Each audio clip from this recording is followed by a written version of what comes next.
Hello everyone, हम unit 4 का next topic देखते हैं algebraically closed field.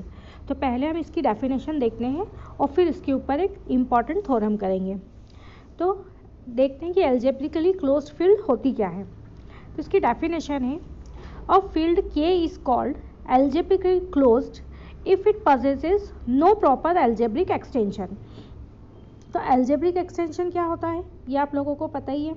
Algebraic extension का मतलब क्या होता है कि अगर हमारे पास में कोई फील्ड है ना, एफ अगर कोई फील्ड है तो इसका हमें एक सुपरसेट, इसका एक एक्सटेंशन मिलता है के। तो वो एक्सटेंशन हमें कैसा मिलता है कि अगर कोई पॉलिनोमियल एफ में है तो उसका रूट हमें कहाँ मिलता है, के में मिलता है। अगर ये कंडीशन होती है तो हम इस के को क्या बोलते हैं, एफ का एक्सटेंशन बोलते हैं, है ना। अगर पॉलिनोमियल एफ में है तो उसका रूट कहाँ होना चाहिए, के में होना चाहिए। तो हम इस बोलते हैं के इज एक्सटेंशन ऑफ एफ। अब हमें एल्जेब्रिक क्लोज फील्ड में क्या बोलते हैं, a field K is called algebraically closed if it possesses no proper algebraic extension. अगर किसी फील्ड एफ का कोई भी प्रॉपर एक्सटेंशन ना हो तो हम उस फील्ड को क्या बोलते हैं, इस फील्ड एफ को क्या बोलते हैं, एल्जेब्रिकली क्लोज्ड फील्ड बोलते हैं। मतलब if every algebraically extension of के कोइंसाइड विद के, अगर आपके पास में कोई फील्ड के है तो उसका एक्सटेंशन भी क्या होगा, के ही होगा। समझ में आ गया कि कोई भी फील्ड हमें एफ ऐसी मिलेगी कि उसका कोई भी एक्सटेंशन नहीं होगा। अगर हमें कोई एक्सटेंशन नहीं मिल रहा है मतलब वो फील्ड क्या है, एल्जेब्रिकली क्लोज्ड फील्ड है। इसका एग्जाम्पल क्या होता है, इसका एग्जाम्पल है फील्ड ऑफ कॉम्प्लेक्स नंबर। क्योंकि फील्ड ऑफ कॉम्प्लेक्स नंबर क्या होता है, सारी फील्ड को कंटेन करके रखता है। फील्ड ऑफ कॉम्प्लेक्स नंबर के अंदर रियल नंबर भी आ जाते हैं, इंटेजर्स भी आ जाते हैं, नेचुरल नंबर, होल नंबर, सभी नंबर्स आ जाते हैं। तो कॉम्प्लेक्स नंबर का हमें ऐसा कोई एक्सटेंशन नहीं मिलता है जिसमें हमें उसका कॉम्प्लेक्स नंबर में जो पॉलिनोमियल है उसका रूट हमें उसके एक्सटेंशन में मिले, ऐसा कुछ नहीं मिलता है। तो कॉम्प्लेक्स नंबर क्या है, इसका एक एग्जाम्पल है। अब इसी डेफिनेशन को हम दूसरे तरीके से भी लिख सकते हैं। क्या है, a field F is said to be algebraically closed if every polynomial in F of x of degree greater than and equal to 1 has root in F. मतलब अगर कोई फील्ड एफ है, एफ ऑफ एक्स है, इसके अंदर कोई polynomial है तो इसका जो रूट है वो भी कहाँ होगा, इस एफ के अंदर ही होगा। बस यही बोला है उन्होंने कि अगर कोई पॉलिनोमियल है वो एफ ऑफ एक्स में है तो उसका रूट भी कहाँ होगा, एफ में होगा। उसका मतलब कोई प्रॉपर एक्सटेंशन हमें नहीं मिलेगा। फिर इसी डेफिनेशन को एक और तरीके से बोला जा सकता है, a field F is algebraically closed if every polynomial F of x over F splits in F. Splits unit 3 में आप पढ़ चुके हैं तो इसका मतलब भी वही होता है। तो बात वही है, बस हमने इसे अलग अलग तरीके से 3 डेफिनेशन में इसे बताया गया है। तो अब इसके ऊपर एक थ्योरम देख लेते हैं जो कि इम्पॉर्टेंट थ्योरम है, एग्जाम में कई बार आई हुई है। तो थ्योरम में हमारी स्टेटमेंट है फॉर एनी फील्ड के फॉलोइंग आर इक्विवेलेंट। हमें 4 स्टेटमेंट दिए हुए हैं और उन्हें हमें क्या करना है, इक्विवेलेंट शो करना है। इक्विवेलेंट का मतलब आपको पता ही है, जब भी किसी थ्योरम को इक्विवेलेंट शो करना होता है तो हम क्या करते हैं, 1 implies 2, 2 implies 3, 3 implies 1, ऐसे ही शो करते हैं। तो बस इस थ्योरम में भी हम यही करेंगे। हमें क्या दिया हुआ है, 4 स्टेटमेंट है इसमें। फर्स्ट स्टेटमेंट है के इज एल्जेब्रिकली क्लोज्ड। यदि के एल्जेब्रिकली क्लोज्ड है तो हमें क्या प्रूफ करना रहेगा, every irreducible polynomial in k of x is of degree 1। अगर के कोई फील्ड है जो कि एल्जेब्रिकली क्लोज्ड है तो हमें कोई एक इररिड्यूसिबल पॉलिनोमियल मिलेगा के ऑफ एक्स में जिसकी डिग्री क्या होगी, 1 होगी। फिर थर्ड है every polynomial in k of x of positive degree factors completely in k of x into linear factors. अगर के ऑफ एक्स के अंदर हमें कोई पॉलिनोमियल मिलता है तो हम उसे क्या कर सकते हैं, लीनियर फैक्टर्स के रूप में फैक्टर कर सकते हैं। और फोर्थ स्टेटमेंट है इसका, every polynomial in k of x of positive degree has at least 1 root in k. तो चलो इसका प्रूफ देखते हैं। प्रूफ में हम क्या करते हैं, 1 implies 2, 1 कंडीशन को लेके चलते हैं और 2 को प्रूव करते हैं। तो हम देख लेते हैं वन कंडीशन क्या थी हमारी। फर्स्ट कंडीशन थी, हमने सपोज करा कि K इज एल्जेब्रिकली क्लोज्ड है, तो हम प्रूव क्या करेंगे कि every irreducible polynomial in K of X is of degree 1। तो इसके अंदर जितने भी इररिड्यूसिबल पॉलिनोमियल होंगे उसकी डिग्री क्या होगी, 1 होगी। ये हमें प्रूव करना है। तो हमने लिया let P of X belongs to K of X, मतलब K ऑफ X कोई फील्ड है, उसके अंदर हमने एक पॉलिनोमियल ले लिया P ऑफ X। ये क्या है, एक इररिड्यूसिबल पॉलिनोमियल है और जिसकी डिग्री क्या है, n है। देन बाय थ्योरम, तो हमने जो प्रीवियस यूनिट्स में जो थ्योरम पढ़ी थी उसके अकॉर्डिंग हम इसको आगे सॉल्व करेंगे। तो फर्स्ट थ्योरम हमने पढ़ी थी, let P of X be an irreducible polynomial in F of X, then there exist an extension E of F in which P of X has a root, है ना। ये तो हमको अच्छे से पता ही है कि P ऑफ X अगर कोई इररिड्यूसिबल पॉलिनोमियल है F ऑफ X के अंदर, तो कोई एक एक्सटेंशन E हमें ऐसा मिलेगा जिसमें क्या होगा, P ऑफ X का रूट होगा। और दूसरी थ्योरम है, ये तो हमने क्या लिखा है, डेफिनेशन से लिखा, और एक थ्योरम का हम यूज़ करेंगे, let P of X be an irreducible polynomial in F of X and let U be a root of P of X। और हमने क्या ले लिया कि U क्या है, एक रूट है P ऑफ X का, जो कि क्या है, एक्सटेंशन E ऑफ F में है। तो then a finite algebraic extension E of K, तो हमें क्या मिलेगा, एक finite algebraic extension E of K ऐसा मिलेगा कि degree of E over K equals to n होगी, है ना। ये हमने कैसे लिखा, तो हमने इन दोनों थ्योरम्स का यूज़ करते हुए लिखा कि हमें क्या मिलेगा, इसमें हमने बताया है कि इसकी जो डिग्री P ऑफ X होगी वो क्या होगी, n होगी।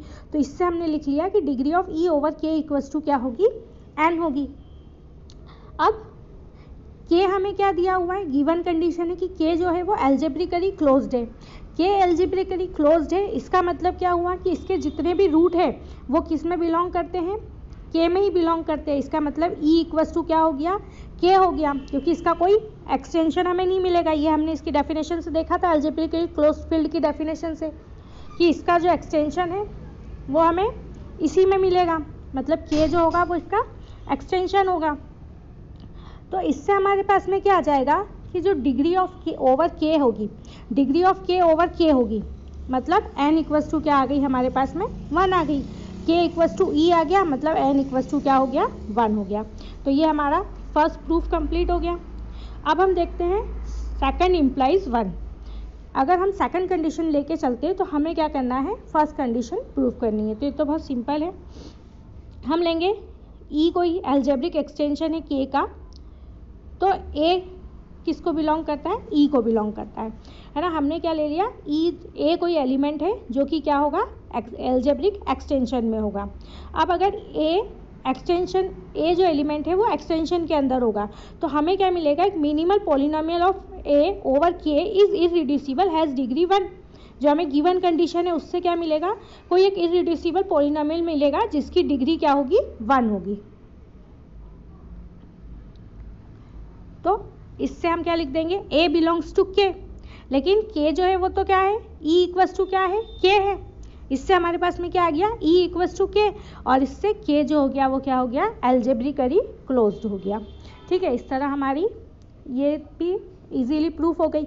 हमने क्या करा था, A को एलिमेंट लिया था E का, और हमने क्या शो कर दिया, A क्या हो गया, K में बिलोंग करता है ना। हमने यहाँ पे क्या लिया था, हमने सबसे फर्स्ट लिया था A बिलोंग्स टू E, और ये जो गिवन कंडीशन है इससे हमारे पास में क्या आ गया कि A बिलोंग्स टू K। इससे क्या प्रूफ हो गया कि E इक्वल्स टू K, और जब भी E इक्वल्स टू K होता है इसका मतलब K क्या हो जाता है, एल्जेब्रिकली क्लोज्ड हो जाता है। इस तरह हमारा सेकंड इम्प्लाइज 1 भी प्रूफ हो गया। तो ये जो थ्योरम है वो ऐसे भी आ सकती है कि आपको फर्स्ट और सेकंड स्टेटमेंट ही लिखा हो और आपको दिया हो इफ़ एंड ओनली इफ़ वाली कंडीशन करके दे दी हो, तो आप थ्योरम को ध्यान से पढ़ना। जरूरी नहीं है कि आपको चारों स्टेटमेंट दिए जाए, है ना। कई बार ये थ्योरम ऐसे भी आ जाती है कि फर्स्ट जो कंडीशन दी हुई है ऐसी थ्योरम कि K is algebraically close if and only if every irreducible polynomial in K of X is of degree 1। अगर ये थ्योरम ऐसे आ जाए तो आप इसको फर्स्ट और सेकंड को करके छोड़ देना, और अगर चारों कंडीशन आए तो फिर ये इसके आगे जो मैं बता रही हूँ वो भी इसमें प्रूफ करना। तो नेक्स्ट हम देखते हैं सेकंड इम्प्लाइज थर्ड। तो सेकंड क्या दे रखा है, सेकंड कंडीशन हमें दे रखी है कि let p of x belongs to k of x भी पॉलिनोमियल ऑफ डिग्री n। हम k ऑफ x एक फील्ड में p ऑफ x को एक पॉलिनोमियल ले लेते हैं जिसकी डिग्री क्या है, n है। अब kx जो है वो UFD भी होगी, UFD मतलब यूनिक फैक्टराइजेशन डोमेन भी होगा, क्योंकि kx क्या है, फील्ड है, इसलिए ये UFD भी होगा। अब अगर ये UFD है तो p ऑफ x जो है वो क्या होनी चाहिए, एक इररिड्यूसिबल फैक्टर्स में फैक्टराइज भी होनी चाहिए, है ना, क्योंकि ये UFD है।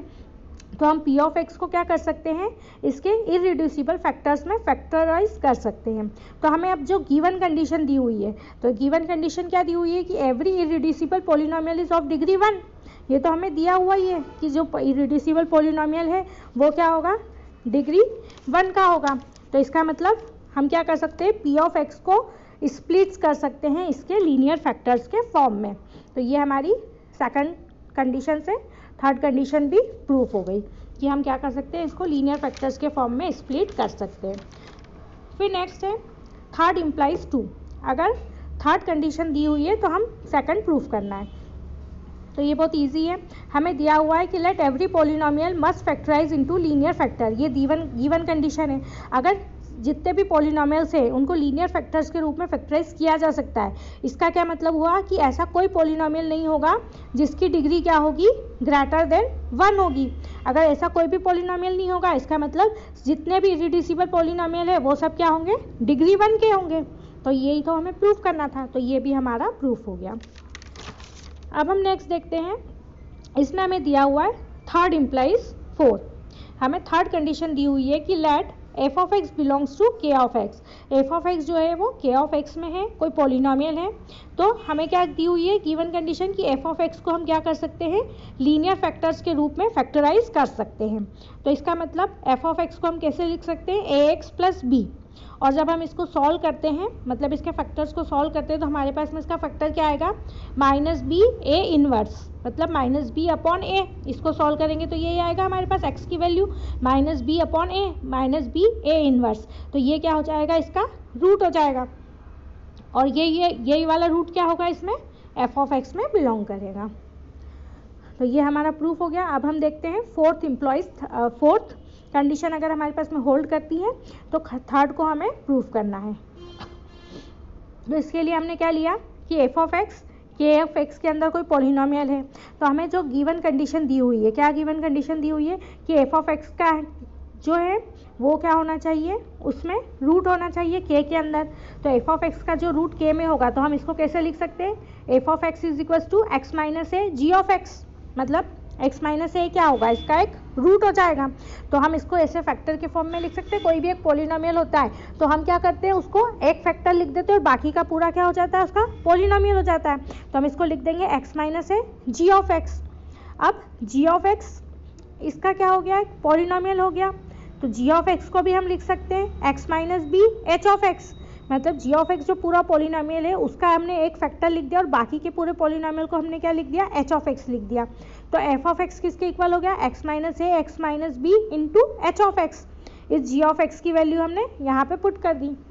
अब इसी प्रोसेस को जब हम आगे बढ़ाते जाएंगे है ना, कंटिन्यू करेंगे इस प्रोसेस को, तो हमें f ऑफ x के क्या मिल जाएंगे, सारे फैक्टर्स मिल जाएंगे, x माइनस ए x minus b x minus c, जितनी भी उसकी डिग्री होगी उतने क्या मिल जाएंगे, हमें फैक्टर्स मिल जाएंगे। तो इसका मतलब क्या हो गया, f of x factors completely in k of x into linear factors in k। ये सारे फैक्टर्स क्या हैं, लीनियर फैक्टर्स है। मतलब इससे प्रूफ हो गया कि f ऑफ x जो पॉलिनोमियल है उसको हम लीनियर फैक्टर्स के रूप में लिख सकते हैं। यही हमें प्रूफ करना था। तो इस तरह हमारी ये थ्योरम कंप्लीट हो गई।